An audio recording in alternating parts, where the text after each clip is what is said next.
Leafs go! Go Leafs go! Go Leafs go! Hello Leafs Nation, I'm Rick Scarborough and you're watching Blue and White Weekly, where we bring you weekly updates on the Leafs and the hockey world at large. I heard the words Game 7 last night and immediately filled my drawers, but that's not what's important. What's important is we have a brand new week of Maple Leafs playoff hockey to talk about, so let's get into the news. Before we get into the games of the week, let's take a look at some news from around the hockey world. The Vancouver Canucks have brought Adam Foote on board as their new head coach, replacing Rick Tocchet. Meanwhile, Rick Tocchet has been named the new head coach of the Philadelphia Flyers. I love this time of year when coaches just play hot potato with each other's livelihoods. The PWHL Finals are set to begin with the Minnesota Frost squaring off with the Ottawa Charge. Game 1 comes at us Tuesday night from Ottawa. And before we pivot to the Leafs and Panthers, let's take a spin around the rest of the NHL as of Saturday morning. The Oilers have eliminated the Golden Knights as a result of back-to-back Stuart Skinner shutouts. If you told me before the playoffs that was going to happen, I would have sewn your head to the carpet and called the psychiatric ward. The Carolina Hurricanes have knocked off the Washington Capitals, thus ruining the perfect season for Alex Ovechkin. Could you imagine setting the NHL goals record and then winning the cup in the same year? That's like some be a pro Chell kind of stuff, and this guy's out here doing it in real life at the age of 40. And the Winnipeg Jets are going to be eliminated tonight because, well, the game is in Dallas, and if his away record is anything to go off of, Connor Hellebuck forgets his talent every time he steps on a plane. And now let's get to the good stuff, Leafs and Panthers. Before we move into Game 5, we have some repercussions from the scuffle at the end of Game 4 to deal with. Toronto's Max Domi caught a $5,000 fine for his hit on Sasha Barkov at the end of the game, and, well, yeah, that's fair, that is a finable offense, but find some other stuff, too, Department of Player Safety. Don't pick and choose what we're going to deal and not deal with, okay?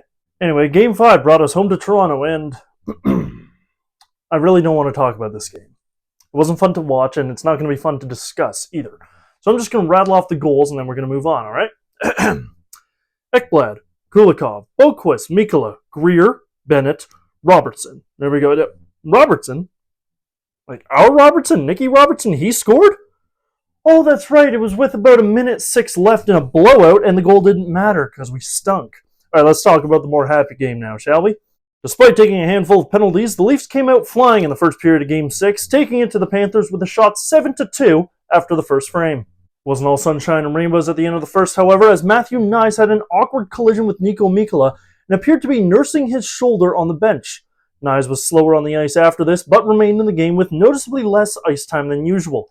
Craig Berube stated following the game and this morning that Nyes' status for Game 7 tomorrow is in question. In the second, it was the Panthers who took control of the play, with shots swinging 12-6 in favor of Florida.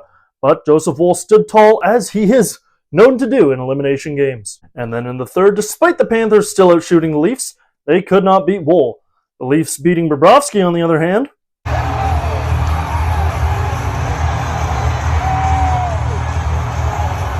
Oh, that clip right there that you saw? That's the reaction to Austin Matthews opening the scoring live from the watch party at Scotiabank Arena. Our junior intern Gilsey was in attendance with thousands of other Leafs fans to watch the captain open up the scoring and Max Pacioretty to secure the 2-0 victory.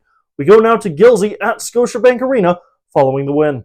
What's going on, dudes and dudettes? It's your boy Gilsey, and I'm back on Blue and White Weekly, and we are ringside at Scotiabank Arena following Game 6, a big 2-0 Leafs W. And Riley, you're the ringside guy. Where you at, bro?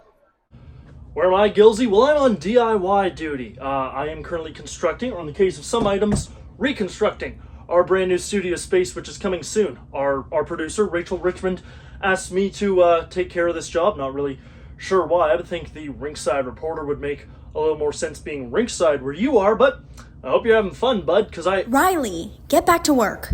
Sorry, Mrs. Richmond. Anyway, a big dub. We got Patches on the board. We got Pappy on the board. A big shutout from Waller. I'm loving what I'm seeing, but what is Leafs Nation seeing? Let's go check out. All right, so big 2-0 dub out of the boys. What are we feeling going into Game 7? Oh, we're 100% winning. It doesn't sound as good as we want Florida, but we want Carolina. Okay, I like to see it. Cause after all, you're my Joseph! Whoa! How are we feeling, bud? We're feeling fantastic, buddy. That was the best fucking shutout I've seen in Leafs history. That's what I'm saying. So you're liking Woll. I'm loving it, man. He was on fire tonight. It was so fucking cold. So the cold four, everybody was saying the cold four need to step up. Did they? Oh yeah, Matthews with a big, huge goal to open up the scoring, and it was fucking beautiful. What a sick London Knights tarp. I love to see it. Mitchie Marner on the back. All right, what do you like out of your boy Marner in Game 6 there? Marner got that assist. We know he needed those points. Got Matthews the confidence back. I think Matthews, 2 goals, Game 7. 2 goals, Game 7. All right, what about 7? What about our boy Joey Wall? You like the performance? Joey Wall, 2 shutouts back-to-back. I'm calling it right now. Oh, he's calling it right now. That's a big bet on FanDuel right there, boys. Give me the 5,000 plus 5,000. Leafs in 7. Leafs in 7. This is easy. Yeah, Leafs in 7? This is what we're going to do, okay? We're going to see the Panthers. We're going to beat them up. We're going to grab them. We're going to take them behind the shed. Okay. Okay, we're going to beat them up some more. Okay. We're going to leave them there. Yep. We're going to win Game 7. Carolina, good night. The performance out of our boy Joseph Wall tonight, how are we feeling? Incredible. Elimination games. This guy's unbeatable. Unbeatable. Shout out Joseph Wall. Yep. Joseph Wall, brick wall. It's his net. His net now. Let's get a score prediction for Game 7. What about that? 9-0. Yep. It's a blowout. Yeah. Blowout. Like 6-7 nothing. Yeah. Just 6-7, 67. I like it. I like it. This guy's prophesying over here. Hey. Yeah, Gary Roberts confirms it. Leafs go! Go, Leafs go! Leafs is 7. Here we go. That's a whole lot of passion there, Leafs Nation, and we're going to need all that energy and more for the winner-take-all Game 7 coming at us Sunday night. Tomorrow night, back home in Toronto with a trip to the conference final against the Carolina Hurricanes on the line. We'll have that game for you next time, plus so much more. But for now, thank you very much for watching Leafs Nation. Be sure to like and subscribe. And remember, go Leafs, go. Lay it on the line.